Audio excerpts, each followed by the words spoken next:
उसमें हम लोगों का प्रयास ये है, कुछ लोगों को जाना है, जैसे ये नेशनल इंस्टीट्यूट ऑफ हाइड्रोलॉजी से आए हुए हैं, इनकी बात हम लोग सुन लेंगे।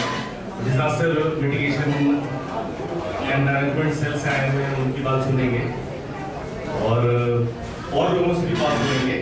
मन से आग्रह है कि वो सबकी बात सुने और उसको ध्यान में रखते हुए अपनी बात लेंगे।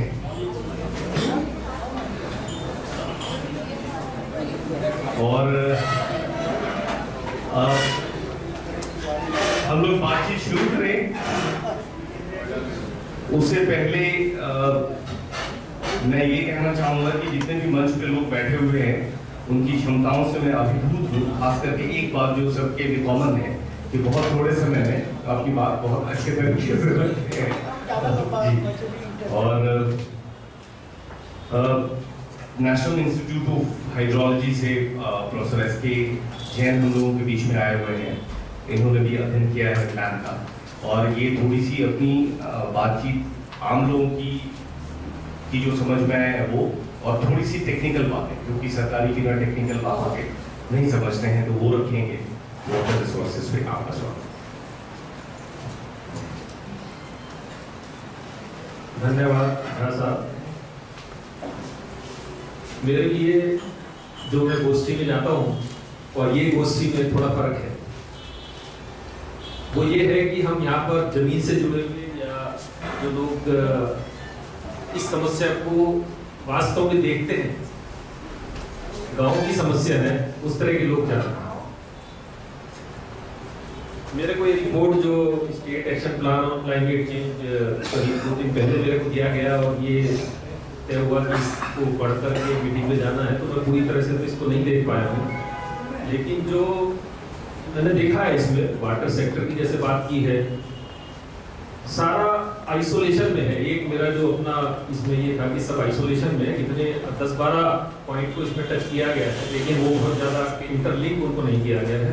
और जो बाद में इसमें कनेक्शन दिया है, उस कनेक्शन में इसको फुलफिल करने के लिए जो अमाउंट दिया गया वो मुझे बहुत ही ज़्यादा लगा, और कुछ बातें उसमें उतनी रियलिस्टिक नहीं लगी। तो इसके बारे में जो हमारे कमेंट हैं या कुछ और इसके बारे में मैं जो कमेंट दूंगा वो बाद में आपको भेज दूंगा। जहाँ तक कि इस विषय के ऊपर जिस पर कि आज चर्चा यहाँ पर की जा रही है, और सुबह भी हमने विचार काफी लोगों के सुने। आनंद शर्मा जी और साहब ने बात कही कि क्लाइमेट चेंज और क्लाइमेट वेरिएबिलिटी, तो मैं इस विषय में कहना चाहूँगा कि कुछ अध्ययन हमने भी किया है हिमालयन रीजन के ऊपर, जैसे कि सतलज और ब्यास बेसिन हिमाचल में है या गंगा बेसिन भागीरथी के ऊपर भी एक स्टडी हमने की है। तो क्लाइमेट वेरिएबिलिटी तो ऑफ कोर्स वहाँ पर है ही। हम रिमोट सेंसिंग का और GIS इस तकनीक का भी उपयोग करते हैं। सैटेलाइट डाटा से स्नो कवर कैसे चेंज हो रहा है, ग्लेशियर कवर कैसे चेंज हो रहा है, इसके ऊपर भी अध्ययन किया है। तो हम ये तो कह ही नहीं सकते कि कोई चीज घट या बढ़ रही, उसमें इंटर एनुअल वेरिएबिलिटी या एनुअल वेरिएबिलिटी इस तरह की तो देखने में आई है। लेकिन ओवरऑल अगर हम देखें तो टेम्परेचर इंक्रीज हुआ है। इस तथ्य को हम झुटला नहीं सकते कि टेम्परेचर जो है पिछले कई वर्षों में बढ़ा। जहां तक रेनफॉल की बात है या स्नो कवर की बात है, IPCC रिपोर्ट ये कहती है कि 10% जो स्नो कवर है वो कम हुआ है हिमालयन रीजन। लेकिन हमने जितने भी बेसिन में स्टडी किया, चाहे वो हम ये कहें कि बहुत छोटा पार्ट एक हिमालय का किया है, तो उसमें हमें ऐसा कहीं नहीं मिला कि इस साल स्नोफॉल कम हुआ है, इस साल हर साल स्नो जो है कम हुआ है। कभी घटा है, कभी बढ़ा है। वो आपने भी, जो आप लोग इतने हाई एल्टीट्यूड पे रहते हैं, तो आपने भी महसूस किया होगा कि ऐसा कुछ नहीं है कि स्नो कवर हमेशा कम ही हुआ है। तो ये सब बातें जो IPCC की हैं, अभी इसकी पूरी तरह से प्रमाण नहीं है। शायद आपको मालूम भी हो कि जितनी मोटी रिपोर्ट IPCC की है, उतनी ही मोटी रिपोर्ट एक काउंटर रिपोर्ट उसके अगेंस्ट में मैंने देखी है, और उसमें उन सब तथ्यों को जो भी IPCC रिपोर्ट में दिए गए हैं उसके उलट बातें की गई। तो अभी भी हम ये नहीं कह सकते कि क्लाइमेट चेंज एक बहुत ही उस तरह से प्रमाणित वो है। लेकिन जितने हमारे इंस्ट्रूमेंटल वेदर रिकॉर्डिंग आपने भी कहा, उसमें निरंतर टेम्परेचर में बढ़ोतरी हुई है, और वही ग्लोबल वार्मिंग की बात हमने कही। जहाँ तक राष्ट्रीय जल विज्ञान संस्थान का प्रश्न है, राष्ट्रीय जल विज्ञान संस्थान कई क्षेत्रों में अध्ययन करता है। आप में से काफी लोगों ने उसको विजिट भी किया है। जल संसाधन मंत्रालय ने अभी एक Indian national committee on climate change बनाई है, जिसके तहत पूरे देश में कई प्रोजेक्ट अभी उन्होंने लिए हैं और उसको डिफरेंट क्षेत्र की, डिफरेंट बेसिस की, क्योंकि हम जो हाइड्रोलॉजी की बात करते हैं तो बेसिन या कैचमेंट या वाटरशेड की बात करते हैं, तो उसके लिए कई प्रोजेक्ट अभी फाइनल स्टेज में है जो कि क्लाइमेट चेंज के ऊपर ही अध्ययन करें। तो जो मैंने कुछ इश्यूज इसमें क्लाइमेट चेंज और वाटर रिसोर्सेज के ऊपर लिखे थे पिछले 2 दिन में, उसमें सबसे पहला तो यही है कि determining extent of climate current climatic and hydrometeorological variability and future projection. अब तक के हमारे पास जो रिकॉर्ड है पिछले 100 साल के, कहीं पर 40 साल के हैं, कहीं 50 साल के हैं, उनसे हम कितना वेरिएबिलिटी हुई है, फ्यूचर में क्या प्रोजेक्शन उसका हम देखते हैं कि कितना उसमें घटना या बढ़ना होगा। उसी के लिए एक टेक्निक, जैसा कि शायद आप में से कुछ लोग जानते होंगे कि एक डाउन स्केलिंग होता है, जीसीएम है, जो कि बहुत ग्लोबल स्केल पर हमारे पास मॉडल है। उससे हम रीजनल स्केल या बेसिन स्केल या वाटरशेड स्केल पर उसको लेकर के आते हैं, तो उसका एक रिलायबल डाउन स्केलिंग कि हमारा जो पूरे एक ग्लोबल चेंज है उसमें हमारा लोकल लेवल पर कितना उसका वैल्यू आएगी और उससे हम कितना फ्यूचर में हमें कितना पानी उपलब्ध होगा, कितना स्ट्रीम फ्लो होगा, कितना स्नो मेल्ट होगा, कितना ग्लेशियर मेल्ट होगा, क्योंकि हमारा राज्य जो है स्नो एंड ग्लेशियर मेल्ट के ऊपर बहुत ज्यादा रिलाई करता है। उसके बाद है improvement required in hydromet network design, जो कि इसमें भी कई बार लिखा है, उसको 3 या 4 बार रिपीट किया है वाटर सेक्टर में, जिसको कि शायद एक बार लिखने से भी काम हो सकता था, लेकिन एक ये बहुत ही बड़ा इशू है इंप्रूवमेंट ऑफ हमारे जो ऑब्जर्वेशन है, जैसा कि अभी बताया कि 100 स्कूलों में IMD में नेटवर्क लगा है, तो इसको हमें इंप्रूवमेंट की जरूरत है। Impact of climate change on land use land cover, हम लैंड यूज लैंड कवर को आइसोलेशन में बात नहीं कर सकते हैं। लैंड यूज लैंड कवर के साथ क्लाइमेट के चेंज के साथ लैंड यूज लैंड कवर में क्या चेंज हुआ है, ये भी एक बहुत इंपॉर्टेंट विषय है, क्योंकि हम हर चीज को ब्लेम नहीं कर सकते कि ये क्लाइमेट चेंज की वजह से। अभी भी कोई भी चेंज होता है, क्लाउड बर्स्ट पड़े हैं, तो हम ये नहीं कह सकते कि ये सिर्फ एक क्लाइमेट चेंज का ही नतीजा है। इस तरह के डिजास्टर अभी पास्ट में देखने में आए हैं, पहाड़ी क्षेत्रों में क्लाउड बर्स्ट की घटना बढ़ी है इसके, तो इस तरह से हम जो इम्पैक्ट है क्लाइमेट चेंज का लैंड यूज लैंड कवर पर क्या हुआ है। Assessment of impact on surface and ground water interaction, ये भी एक बहुत इंपॉर्टेंट विषय है, जिसमें जो एक इशू है क्लाइमेट चेंज इम्पैक्ट का। Impact on intensity duration frequency relationship in urban areas as well as in other areas. अभी जो मैंने भी महसूस किया है, मैं भी उत्तराखंड राज्य में ही रहा हूँ शुरू से, पहाड़ों में भी मैंने कई जगह पर विजिट किया, पानी की जो समस्या वहाँ पर देखी है, मैं भी बात कर रहा था बिहारी जी से, तो बहुत ही विकट समस्या है।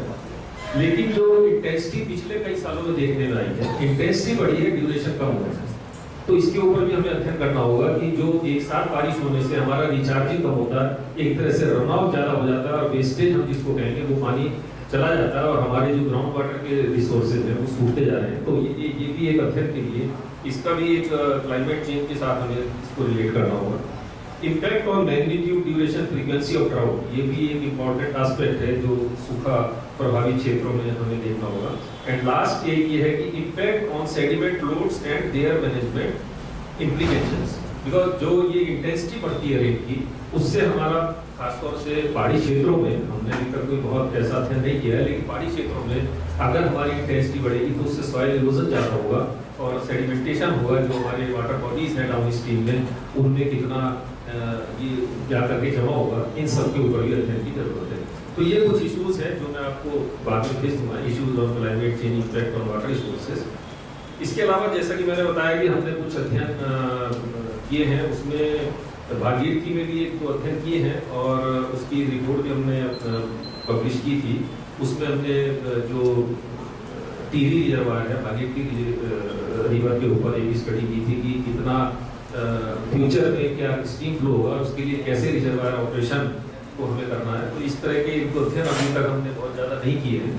इसके अलावा इम्पॉर्टेंट एस्पेक्ट, जैसा कि पवार साहब ने भी पीछे भी रेज किया था, वो ग्लॉफ का था, ग्लेशियर लेक आउटबर्स्ट फ्लड, जो कि अब ministry of environment and forest भी इसके ऊपर बहुत सीरियस है। हालांकि ये हमारे उत्तराखंड राज्य में या सेंट्रल हिमालय में इस पोर्शन में अभी तक कोई इस तरह की घटना नहीं हुई है, इवन नॉर्थ ईस्ट में भी नहीं हुई, भूटान नेपाल में ये ज़्यादा है। लेकिन आने वाले समय में हो सकता है कि क्लाइमेट चेंज या टेम्परेचर अगर राइज करता है और इस तरह का कोई परिवर्तन होता है तो हमारे जो ग्लेशियर लेक्स हैं, जो कि हमारे जो ग्लेशियर के टर्न पर या बिल्कुल उसके ऊपर स्नाउट के ऊपर जो बन जाते हैं और वहाँ पर जो डेब्रीज है या जो वहाँ पर जो मलबा जमा होता है उसकी वजह से पानी इकट्ठा हो जाता है, वो अचानक वहाँ से अगर निकलता है तो जितने भी गांव है या नीचे का क्षेत्र है उसमें वो प्रभाव डाल सकता है। हालांकि अभी तक इस तरह की कोई लेक उत्तराखंड राज्य में जितना हमने रिमोट सेंसिंग डाटा से एक इन्वेंटरी तैयार की थी उसमें ऐसा कोई लेक अभी तक नहीं है कि जो इस तरह का खतरनाक स्थिति में हो। हालांकि कुछ नॉर्थ ईस्ट के पार्ट में इस तरह की लेक डेवलप हुई और जिनकी स्टडी की गई है, क्योंकि उधर काफ़ी हाइड्रो पावर प्रोजेक्ट्स के ऊपर अध्ययन के लिए हमारे पास आया था तो उसमें हमने किया था।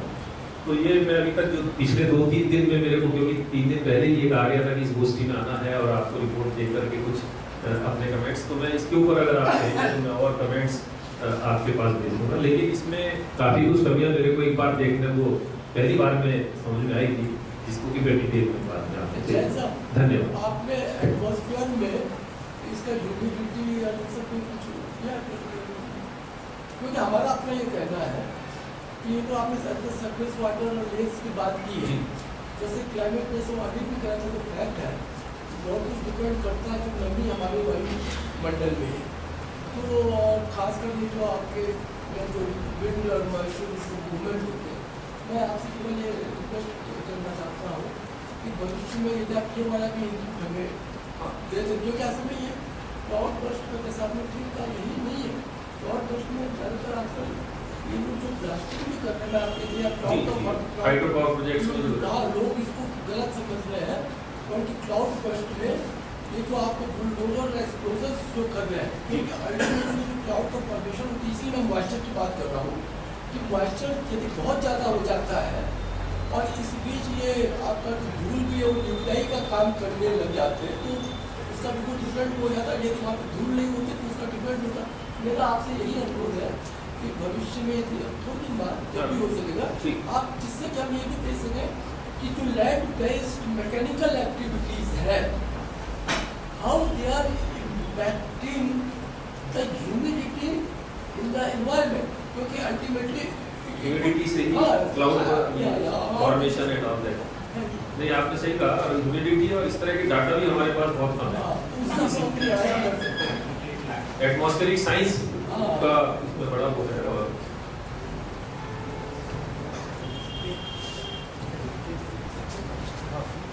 बहुत बहुत धन्यवाद जैन साहब का। हम लोगों का निवेदन है कि 2-4 पे जो भी आपके ऑब्जर्वेशंस हैं वो लिख के अगर भेज दें और इस फ्रेमवर्क में भेज सकें कि इसमें क्या गैप्स हैं और क्या बेहतर उसको किया जा सकता है, तो वो बात सरकार के शायद समझ में आएगी और हम लोगों के भी समझ में आएगी। बहुत बहुत धन्यवाद आपका। बहुत शॉर्ट नोटिस पे हम लोगों ने आपको परेशान किया और आपने आने की कृपा की। अब मैं रिक्वेस्ट करूँगा ये डिजास्टर मैनेजमेंट और मिटिगेशन सेल से हमारे बीच हैं और काफ़ी देर से सुबह से बैठे हुए हैं। आपका ध्यान उसमें कि प्लान में क्या है, आप उसको कैसे एनालाइज करते हैं, क्या कमी है, क्या बेहतर किया जा सकता है। Thank you. मैं Rahul, disaster mitigation management centre से।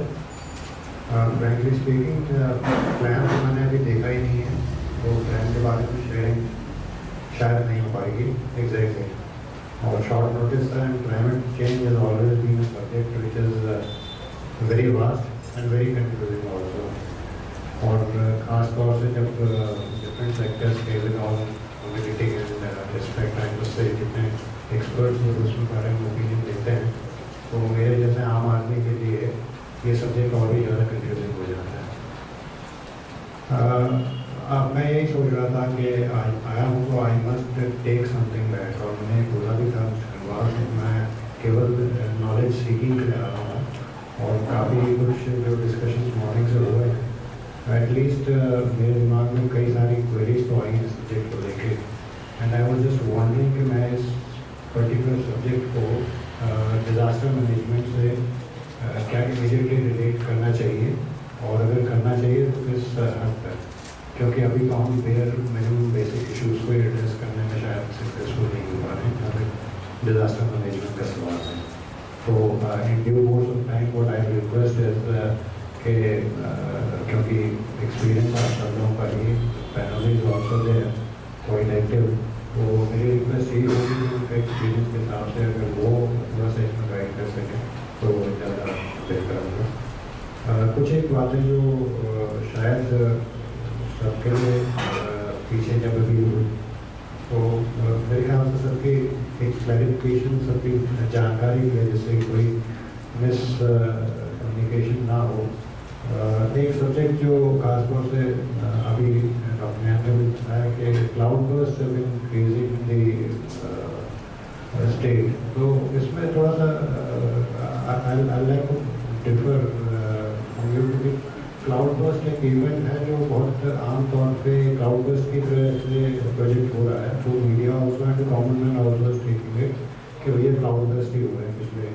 वेरएज जो हमारा रीडिंग है, जो हमारे साइंटिफिक एनालिसिस वगैरह करी है, उसके हिसाब से दिस इंसिडेंट क्लाउड बर्स्ट नहीं है। क्लाउड बर्स्ट स्पेसिफिकली जिस तरह से डिफाइन किया गया है और जो ये एक्सेसिव रेन है उसके कारण हुआ है।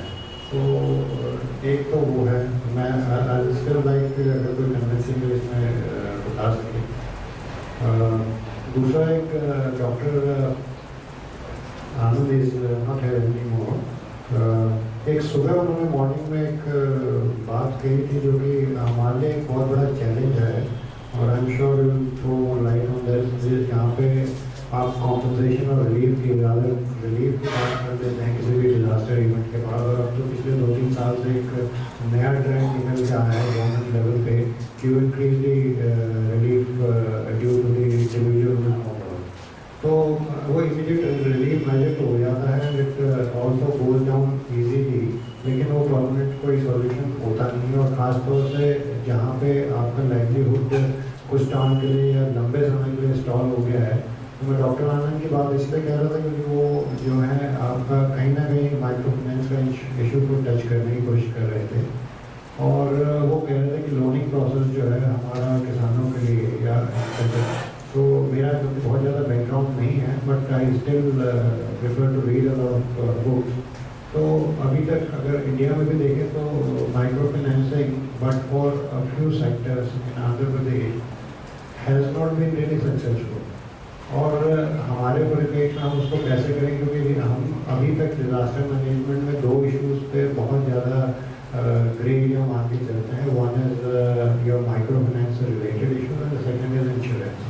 और इंश्योरेंस की बात अगर हम करें तो हर कॉन्फ्रेंस में और इतने बड़े क्लाइमेट चेंज के वर्कशॉप में, कंसल्टेशन वर्कशॉप में अलग अलग बैकग्राउंड से इतने अवेयर लोग आते हैं, और we keep on talking and saying कि वी क्लास जोन 4 और जोन 5 में जो है उत्तराखंड पड़ता है, but when you go down to the banks, when you interact with people in the loaning section, तो आपको पर्सनल लोन्स मिल जाएंगे, कार लोन्स मिल जाएंगे। इनफैक्ट आज की डेट में तो कार लोन्स का जो परसेंटेज है it is gone beyond the home loans also. तो लेकिन इतने कन्विंसिंगली होने के बाद भी इस सेक्टर में जहाँ पे आपको एक एमबीबीएस अप्रूवल मिल जाता है, इतनी सारी यहाँ पे अगर पीपल आते हैं, लेकिन आपका जो होम इंश्योरेंस है it is related to your और limited to your theft and fire. आज की डेट में स्ट्रक्चरल उस पर आपका कोई वो नहीं है जैसे जन 4 और जोन 5। तो यही कुछ चीज़ें मेरे को ध्यान में आ रही थी। बाकी तो I don't think in due course of time I go through this document और अपनी लिमिटेड नॉलेज से मैं इसमें पढ़ पाऊँगा। Definitely I try to put in my effort to share something more of it, but I request the panel अगर इन चीज़ों में वो थोड़ा सा अपना एक्सपीरियंस और अपनी नॉलेज के हिसाब से if they try and make us aware, तो it will be very knowledgeable for us.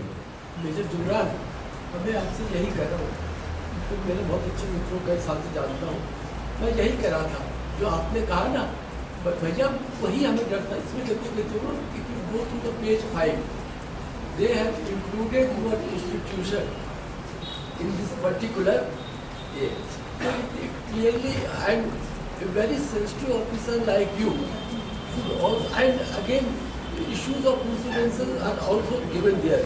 So I would request you to at least see the page 5, wherein not giving you that much of liberty to intervene in preparation of this climate action plan or in the implementation of this climate action plan, when they are putting this report before government of India, while they are enumerating that what sort of measures we have, and then your organization is in the top one. So I would request you that please, है ना, and then we can share it later on, है, ठीक है, अच्छा ठीक है. एक point मैं, if you permit me to 2 minutes, I like to go on.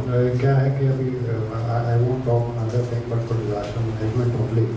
और अभी पीछे 2 और 3 साल में कई बड़े इवेंट्स भी हुए हैं, और ख़ास तौर से इस बार अगर सिंगल इंसिडेंट देखें तो कीमत का in terms of casualties, it is one of the largest single incident in the state. खास तौर तो बार बार यही बातें आती हैं निकल के कई सारे फोरम्स में, और मैं कम से कम अपने लेवल पे इसको I want to ensure now onward कि एक चीज़ मीडिया में भी और जन फोरम में भी आम आदमी के दिमाग में भी रहती है कि disaster management is a single entity subject which is not there, और ये चीज़ जानने के बाद भी इसमें अदर ऑर्गेनाइजेशन से उसमें शायद इनको आ नहीं पाता है. तो just quote you very simple example is like कोई इंसिडेंट अगर हो जाता है कहीं भी मोटिव प्लेस है तो बेसिकली आपका सारा ध्यान जो है रेस्क्यू और मेडिकल एड पे होता है. अब मैंने कभी पिछले 4-5 साल में I have never seen at any forum people trying to address और pressurise the availability of or the functionality of trauma centers और डॉक्टर्स. एक बेसिक तत्व में 2 लाख की पॉपुलेशन को देखने के लिए, which is not even recommended as per the board committee also, वो देखने के लिए you got 2 doctors in place, जो कि आम तौर पे आम कंडीशंस में आम आदमी को जो प्रॉब्लम्स हैं which is bare minimum 5-7-6-10% होगी जो कि डिजास्टर इवेंट के बाद होती है. तो एक इंसिडेंट के बाद वो इस चीज़ को कैसे हैंडल करेंगे, ये they can not even refer it. आज तो स्टेट में 108 बहुत बात होती है, बट आपका रेफरल पॉइंट तो अल्टीमेटली 108 नहीं है ना. Referral point is your base hospital, referral point is CHCs. तो मैं ये केवल ये कहना चाह रहा हूँ कि इस तरह के फोरम्स में when you talk a lot about disaster management, this thing it can be taken as a preparedness or a mitigation step. Likewise other sectors का भी ये है problem. Health is primarily being focused at, because health is the first thing which comes into playing the game in disaster management. Health is it. So इन चीज़ों को sir I request we go out of context but slightly in context. Thank you. बहुत बहुत धन्यवाद. क्या हम लोग आपसे expect करें कि छोटा सा नोटिस पे अभी प्लान पढ़ के आप हम लोगों को दे पाएंगे? Thank you so much. अब मैं देव प्रकाश भोगुना जी से निवेदन करता हूँ कि वो थैंक यू. मित्रों,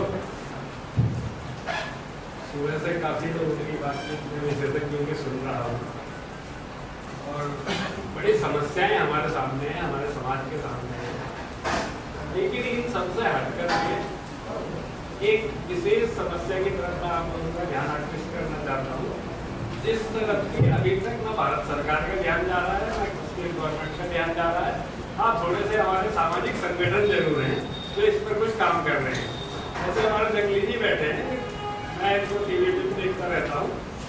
पक्षियों पर काफ़ी कुछ इनका अध्ययन है, और जो मैंने भी देखा है, मैं बेसिकली एक किसान हूँ, और कई प्रजातियाँ पक्षियों की और पशुओं की ऐसी मैंने अपने जीवन में देखी है जो कि या तो विलुप्त हो गई है या विलुप्ति के कगार पर. ये आप सब लोगों ने देखा. ये क्यों है? अगर इसी तरह ये प्रजातियां विलुप्त होती गई तो क्या हमारा प्राकृतिक संतुलन बना रह पाएगा?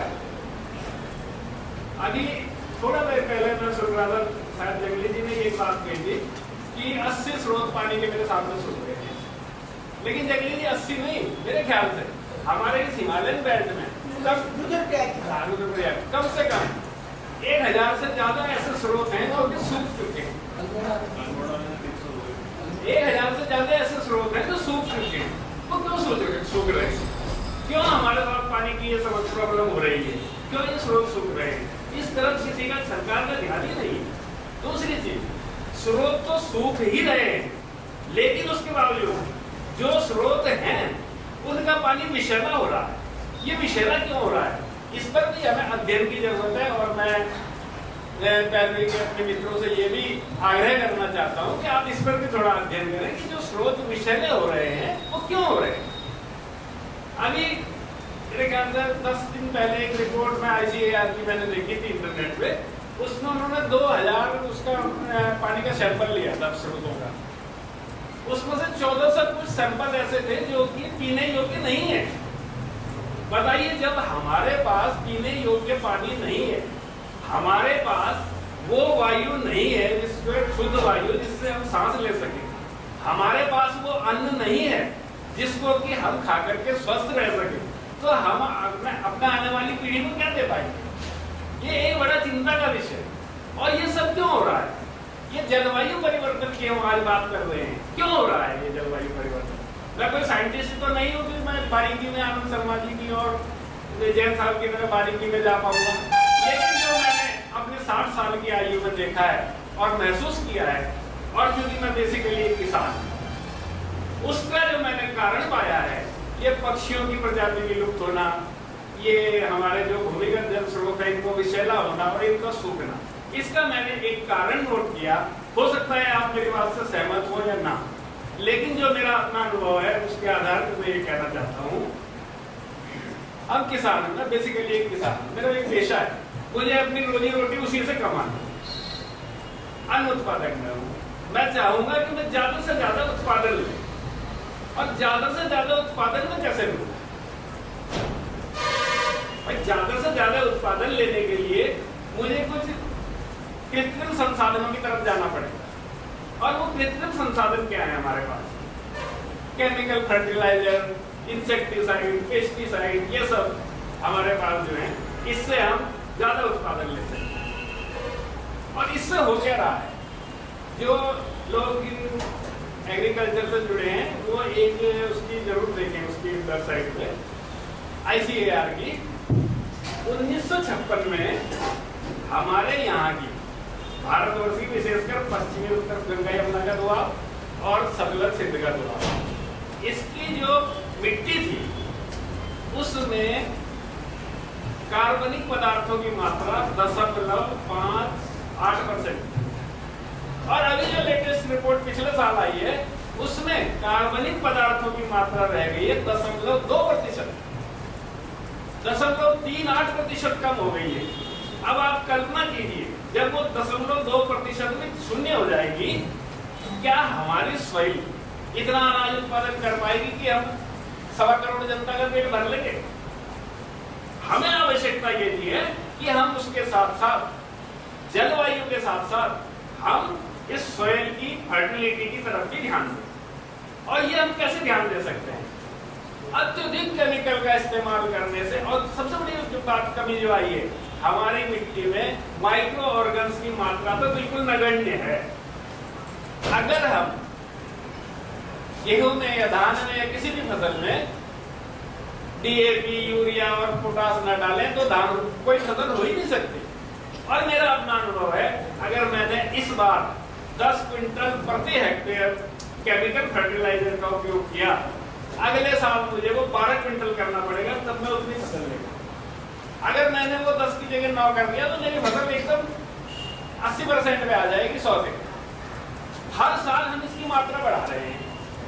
और मुझे बड़ा आश्चर्य होता है कि इस केमिकल को, आपको आश्चर्य होगा, 2010-2011 का जो आंकड़ा है हमारा, हमने 56,000 टन इंसेक्टिसाइड का प्रयोग किया। 56,000 टन।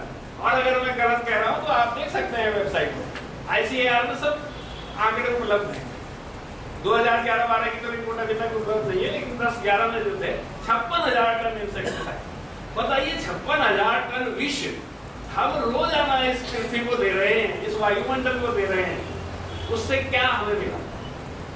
और जबकि एक अभी की रिपोर्ट है, ICAR की रिपोर्ट है, लेटेस्ट रिपोर्ट है, कि जो इंसेक्टिसाइड का हम प्रयोग करते हैं उसका मात्र 1.5 से 2% ऐसा है जो कि उसके इंसेक्ट के ऊपर असर होता है, वो इंसेक्ट को मारता है। बाकी 98% कहाँ जाता है? जो ये जलवायु परिवर्तन की बात हो रही है, गैस विषैली होने की बात हो रही है, वो क्यों हो रही है? उसका 30% तो हम वायुमंडल में दे देते हैं। और आपने एक चीज देखी होगी, जगली जी विशेष करना है, आप ही को ये कहना चाहता हूँ कि जहाँ बगीचे जाते हैं, हमारे हिल में जहाँ सेब के इनके बगीचे जाते हैं और उनमें इंसेक्टिसाइड का प्रयोग होता है, वहाँ पक्षियों की कई प्रजातियां विलुप्त हो रही। क्यों? क्योंकि हम अत्यधिक इंसेक्टिसाइड इस्तेमाल करते हैं और उस इंसेक्टिसाइड के इस्तेमाल से जो भी कीट पतंगे मरते हैं, पक्षी उनको खाते हैं और उनको खाने से वो भी मर रहे हैं। और मर ही नहीं रहे, जो जीवित भी हैं उनकी प्रजनन क्षमता पे फर्क पड़ रहा है, उनकी प्रजनन क्षमता घटती जा रही है।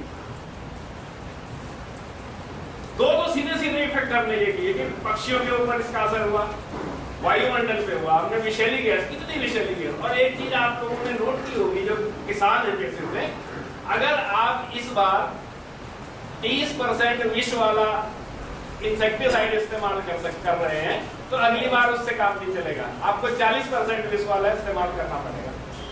इधर भी हमको देखना पड़ेगा। तीसरी बात जो है, 98% जो बचा हमारा वो कहाँ गया? वो पानी के द्वारा हमारे भूमिगत जल स्रोतों में तो मिल रहा है, तो जल स्रोत विषैले क्यों हो रहे हैं? इसी कारण वो विषैले हो रहे हैं। वो इतना जो है 56,000 टन इंसेक्टिसाइड जो है उन जल स्रोतों में तो जा रहा है और वो जल स्रोत विषैले हो रहे हैं। उस पानी को ही हम लोग पीने के लिए मजबूर है, पशु पक्षी जंगली जानवर सब उसी को पी रहे हैं। तो ये भी हमें एक सोचना पड़ेगा कि हमें इसका भी कोई अल्टरनेट ढूंढना पड़ेगा, नहीं तो एक दिन ऐसा आएगा कि हमारी आने वाली पीढ़ियां जन्मजात ही बीमार पैदा हो। जब गर्भ से ही बच्चा इंसेक्टिसाइड इस्तेमाल किया हुआ भोजन करेगा या पैदा होकर के करेगा तो उस पर क्या असर पड़ेगा? आप देख रहे हैं आज कितनी बीमारियां फैल रही हैं। क्यों फैल रही हैं? रिपोर्ट है विश्व स्वास्थ्य संगठन में कि अत्यधिक केमिकल फर्टिलाइजर और इंसेक्टिसाइड के इस्तेमाल से जो अनाज या सब्जी पैदा होता है उसके खाने से ये बीमारियां फैल रही हैं। सर, आपकी एक चीज़ हम लोग बात समझ गए हैं कि excessive use of chemical fertiliser और पेस्टिसाइड से बहुत सारी समस्याएं क्रिएट हो रही है, पक्षी मर रहे हैं, पानी विषैला हो रहा है। कोई और आप बात करना चाहें?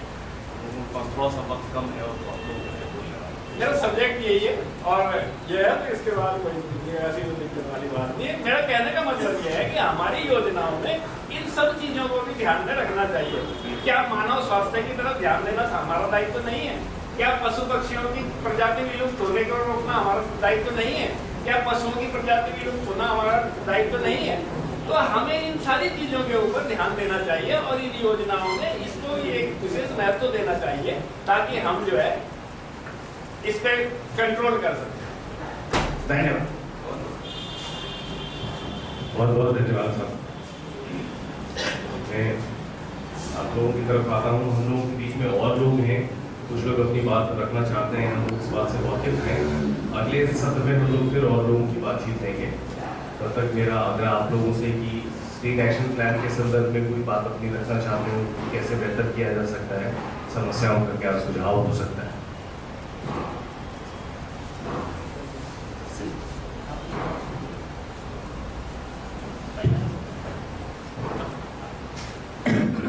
बहुत सिंपल बात में मैं आपके संज्ञान में लाऊंगा। कठोर में एक बात बिल्कुल साफ है कि जब जब मानव ने दो चरित्र लेके जीना सीख लिया है, चीजें अपने आप गड़बड़ में चली गई। हम कभी कभी हाँ वाले में भी शामिल है, कभी कभी हम ना वाले में शामिल है। दूसरी बात, डिबेट, कई डिबेटें देहरादून में हो रही हैं, तो डिबेट का जो मूल बिंदु है हम हमेशा उससे भटकते रहे हैं, इसलिए वो आधा अधूरा ज्ञान लेके फिर हम जाते हैं और वो नहीं हो पाता। तो इसमें आज डिबेट इस बात पर होनी चाहिए, जो ये एक्शन प्लान बनाया है राज्य सरकार ने, इसमें कमियां हैं और उन कमियों को हम कैसे दूर कर सकें, अपनी बात को उसमें और जोड़ सके, इस पर मुझे लगता है डिबेट होना चाहिए। तब हमारा कहीं ना कहीं चीजें होती हैं। आपके संज्ञान में भावना जी मैं लाना चाहता हूँ, जो आप बात कर रहे हैं तो राष्ट्रीय स्तर पर क्लियर हो कि पंजाब के 4 आदमियों में 1 आदमी किडनी पेशेंट हो चुका है, बोलने की जरूरत नहीं। अब सवाल ये पैदा होता है कि ये जो मैंने पढ़ा नहीं है, आदरणीय एनोलॉजी में तो पढ़ा है, लेकिन मैंने पढ़ा नहीं, लेकिन मैं बिना पढ़े समझ सकता हूँ कि ये सही नहीं है। इसलिए कि इसको उन लोगों ने बनाया है जिनके पास आधा अधूरा ज्ञान है, या जिन लोगों ने क्लाइमेट को झेला नहीं है, सिर्फ समझा सुना है। जिन लोगों ने झेला है वो तो है ही नहीं, इसमें कहीं भी नहीं है। मैं एक बात बताऊं, इसमें होना शुरू में ये चाहिए था कि जो इस वक्त का सिनेरियो है, क्या हमें इस बात से, शर्मा जी साइंटिस्ट है, सबसे पहली तो जो मेरी लड़ाई इस बात की रही है, जब कोई साइंटिस्ट हमारे बीच में आता है वो हमारी बात को मानने के लिए तैयार है ही नहीं। वो आता है, अपनी थ्योरी को हमारे सामने रख देता है और चले जाता है। वो उसकी थ्योरी को तो हम सुनने के लिए तैयार रहते हैं, लेकिन वो हमारी थ्योरी को सुनने के लिए तैयार नहीं है। इसलिए डिस्टर्बेंस आज भी, और सुन के वो मेट्रोलॉजी वो आए थे अभी, वो ग्लेशियर उस पर बोल के चले गए। अब उनको पता ही नहीं कि ग्लेशियर सिकुड़ रहे हैं नहीं सिकुड़ रहे हैं, उनकी एक स्टडी है, वो स्टडी ठंड में की है। असंख्य शोध गढ़वाल विश्वविद्यालय के अलमारियों में धूल फाँक रहे हैं। कोई ऐसा नहीं है कि वो कहीं इम्प्लीमेंटेशन हो ही नहीं हो पा रहे हैं। धन्यवाद इस चीज का है कि आप लोग कुछ चिंतित हैं। अब तो इसके मुताबिक सबसे पहली बात तो ये है कि आदरणीय अजय जी, जो क्लाइमेट चेंज से जो डिस्टर्बेंस आई, देखिए दो प्रोसेस है, नेचुरल प्रोसेस है और एक मैन मेड प्रोसेस है। नेचुरल प्रोसेस से तो जो वो बात कर रहे थे डिस्टर्बेंस है, ये आती रही है, 1803 में भी आई, 17वीं शताब्दी में आई, अब भी आ रही है, नो प्रॉब्लम। लेकिन उनकी गति क्यों बढ़ी है, इसका जवाब साइंटिस्ट के पास नहीं है। माना मध्य महेश्वर घाटी में, उत्तरकाशी की घाटी में इतनी तेजी से नेचुरल हाइजर्सों की जो गति बढ़ी है, उसके पीछे कौन है? देखिए आई है 10 साल में, 20 साल में, 50 साल में, 100 साल में, लेकिन इतनी तेजी से इसको हम क्या कहेंगे? एक तरफ हम साइंटिस्टों की, जहां तक मेरा अपना मानना है, वैज्ञानिकों में ही अभी तक ये झगड़ा बना हुआ है कि कोई कह रहा है क्लाइमेट चेंज है और कोई वैज्ञानिकों, उनमें लॉबी हो गई। तो इसमें क्लाइमेट चेंज ईगो का एक बहुत बड़ा विषय बन गया है, कुछ वैज्ञानिक कह रहे हैं। तो मैं तो जो इस वक्त उत्तराखंड में वाइल्ड लाइफ डिस्टर्ब हुआ है और वाइल्ड लाइफ गाँव में आ गया है, सीधे सीधे उसने गाँव में आकर के किसानों की खेती को डिस्टर्ब करना शुरू कर दिया है और लोगों को मजबूर कर दिया है खेती से पलायन करने का। इसको हम किस रूप में देखते हैं? अगर हम इसको बोलते हैं कि उस पर क्लाइमेट का असर पड़ा है, तो उसमें हमें बहुत सारी चीजों को जोड़ना होगा। उसी तरीके से अगर इस ड्राफ्ट में कहीं भी हिमालय शब्द का जिक्र ही नहीं है तो पनवली देख लीजिएगा कि हिमालयन राज्यों का कहीं इसमें वर्णन इस तरीके से नहीं होगा कि हिमालयन राज्य ही पूरे देश के इकोसिस्टम को मेंटेन रखे हुए हैं। इसमें कहीं होगा ही नहीं, क्योंकि जिन्होंने इसको बनाया उन्होंने बॉल इन द हैंड वाली बात है कि भाई ये कटोरा है, इसमें तुम कुछ डाल दो तो हम तसल्ली कर लेंगे। पेन नहीं है। तो इसमें हिमालय कितनी सर्विसेज पे कर रहा है, चाहे वो जंगलों से कर रहा है, चाहे वो जमीन से कर रहा है। अरे मेरे पास ऐसे लेख हैं कि मेरठ के किसानों ने कहा कि अगर लिख के दिया मोहर लगा के कि हिमालय नहीं होता तो हमारे गन्ने नहीं उगते, यानी हिमालय की मिट्टी आ रही है तब हमारे खेत जो है सरसब्ज हो रहे हैं। इसमें हिमालय की हवा का जिक्र नहीं है। इनको यही पता नहीं है कि 20 साल से लोग ऑक्सीजन की लड़ाई लड़ रहे हैं। हमारे किसने ये ड्राफ्ट बनाया? ऐसे लोग पद यात्राएं करें कि हमें ऑक्सीजन की क्वालिटी चाहिए। ये बात तो ग्लोबल विश्व में अब आई है। हिमालय उत्तराखंड के लोग इसको 20 साल से लड़ाई लड़ रहे हैं, वो जिक्र नहीं है। इसमें कहीं देखे बर्ड, आपने बर्ड की बात की, मैं बर्ड से एक कदम और आगे बढ़ रहा हूं। कई वनस्पति की स्पेसीज हैं बहुमूल्य जो क्लाइमेट को बनाती हैं, वो समाप्ति की तरफ है। कई ऐसे कीट हैं, कीट पत्थरों में जो जन्म लेते हैं और पत्थरों में बायोडाइवर्सिटी को जन्म देते हैं, वो लुप्त हो गए। तो इसको मैं क्या मांगू कि क्या हिमालय पर इसका असर नहीं है? हिमालय पर सबसे अधिक असर है जलवायु परिवर्तन का। हमें अब तो ये बात सुननी नहीं है कि डिस्टर्ब हो गया। वो कुछ एक अंग्रेजी में क्या कह रहे थे साहब, वो अंग्रेजी जरा हमारी कमजोर है, बनूरी जी क्या कह रहे थे वो कि क्लाइमेट चेंज और क्लाइमेट वेरिएशन, हाँ वेरिएशन वेरिएशन वेरिएशन को तो मैं कम से कम ये जंगली तो मानने के लिए तैयार नहीं है, वैज्ञानिक चाहे मान। हम तो स्पष्ट शब्दों में कहते हैं कि क्लाइमेट चेंज हुआ है और ये तुम्हारी वजह से हुआ, हमारी वजह से नहीं है। We are not responsible for climate change. Climate change की देन आप हैं, कार्बन उगलने वाले लोग हैं। अभी हमारा सब्र का बांध संभाला हुआ है कि हम आपको बचा रहे हैं। जिस दिन ये बांध टूट गया तो आपको बचाना हमारा दायित्व नहीं रहेगा, क्योंकि अभी हम ऑक्सीजन डिलीवर कर रहे हैं, स्वच्छ हवा दे रहे हैं। लेकिन जिस दिन हमने भी ठीक नीति नहीं आती है, ठीक ड्राफ्ट नहीं बनता है, हमारे जल जमीन जंगल के मुद्दे सही ढंग से इस ड्राफ्ट में नहीं आते हैं, यहाँ के मानव, यहाँ की महिला, यहाँ का एजुकेशन, यहाँ का मैकेनिज्म जो इकोसिस्टम सर्विस है, जब तक इस ड्राफ्ट में नहीं आता है मैं सोचता हूँ सारा अधूरा है। और उसके लिए हम ये कहते हैं कि एक स्पष्ट हिमालय नीति की आवश्यकता है हिमालय में, क्योंकि हम भिन्न हैं। बेशक देश के साथ जुड़े हुए हैं लेकिन देश से भिन्न है। क्योंकि अगर दिल्ली की महिला को बोल दो कि सिर के ऊपर घास का एक टुकड़ा उठा के चल दो या पीठ पर एक लकड़ी का भारा उठा के चल दो तो वो कहेगी नहीं मेरा फिगर बिगड़ जाएगा। लेकिन उत्तराखंड की महिलाओं के तो फिगर नहीं बिगड़ रहे, ऐसा नहीं है। हम आपको इकोसिस्टम सर्विसेज दे रहे हैं और ये इसमें आना चाहिए अजय जी कि ड्राफ्ट आए, एक स्पष्ट हिमालय नीति बने और यहाँ के लोगों का भला हो। धन्यवाद। अजय, एक चीज में बड़ी इम्पोर्टेंट है, मैं भी कहने वाला था, इसमें पूरे ड्राफ्ट में सिलेबस पे और पाठ्यक्रम पे कुछ नहीं कहा गया है। क्लाइमेट एक्शन पे आप बहुत ज़्यादा काम यदि करना चाहते हैं तो बच्चों ने कहीं पे कहीं इस चीज़ को बिल्कुल सारे क्लाइमेट चेंज कम्युनिकेशन और बहुत बातें नहीं कही गई है, लेकिन हिमालय बहुत जगह पे मेंशन है।